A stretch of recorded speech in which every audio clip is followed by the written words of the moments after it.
Hello, मी जयदीप कदम. काल आपण discuss केलेल्या व्हिडिओमध्ये मी तुम्हाला सांगितले की निफ्टी आज पॉझिटिव्ह ओपनिंग देईल. त्याप्रमाणे निफ्टीने सकाळी पॉझिटिव्ह ओपनिंग दिली. परत आपल्याला एक निफ्टीमध्ये सेलिंग बघायला दिसलं.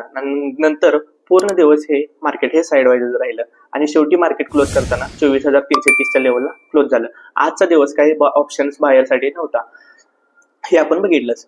आता उद्या येत्या निफ्टीची एक्सपायरी, तर उद्या निफ्टी काय रिएक्ट करेल हेच आपण आजच्या व्हिडिओमध्ये जाणून घेऊया. पहिली गोष्ट म्हणजे मी काय हे बाय किंवा सेलचं रिकमेंडेशन करत नाही. हे माझे स्वतःचे प्रिडिक्शन किंवा अनालिसिस आहे. याचा उपयोग तुम्ही तुमच्या एज्युकेशनल पर्पजसाठी करू शकताय. आज मार्केट आपल्याला थोडे बेरिश पोझिशन ऍड झालेल्या दिसल्या, पण जास्त झालेल्या नाहीत, थोड्या प्रमाणात झाल्यात. त्यामुळे मला असं वाटतंय की उद्या मार्केट हे फ्लॅट टू निगेटिव्ह ओपन होऊ शकते. निफ्टी 24,380 ते 24,250 या झोनमध्ये ट्रेड करत आहे. ह्या झोनचा ब्रेकआउट कोणत्या साईडला होईल त्या साईडची मोमेंटम ही निफ्टी डिसाईड करणार आहे.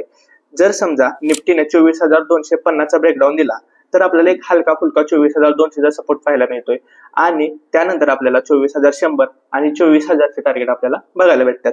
त्याचप्रमाणे 24,380चा जर ब्रेकआउट दिला तर निफ्टीमध्ये आपल्याला 24,450 आणि 24,500ची सुद्धा लेवल बघायला भेटेल. आज आपल्याला बजाज फायनान्सचा रिझल्ट बघायला भेटला. हा रिझल्ट चांगला आलेला आहे, नेट प्रॉफिट मध्ये वाढ झालेली आहे. आणि दुसरी गोष्ट म्हणजे आपल्याला निफ्टीमध्ये दोन सिच्युएशन बघायला भेटत आहेत. एक म्हणजे निफ्टी रेंज कन्सोलिडेशन करत आहे आणि दुसरी म्हणजे आता मार्केटमध्ये वेट अँड वॉचची सिच्युएशन आहे.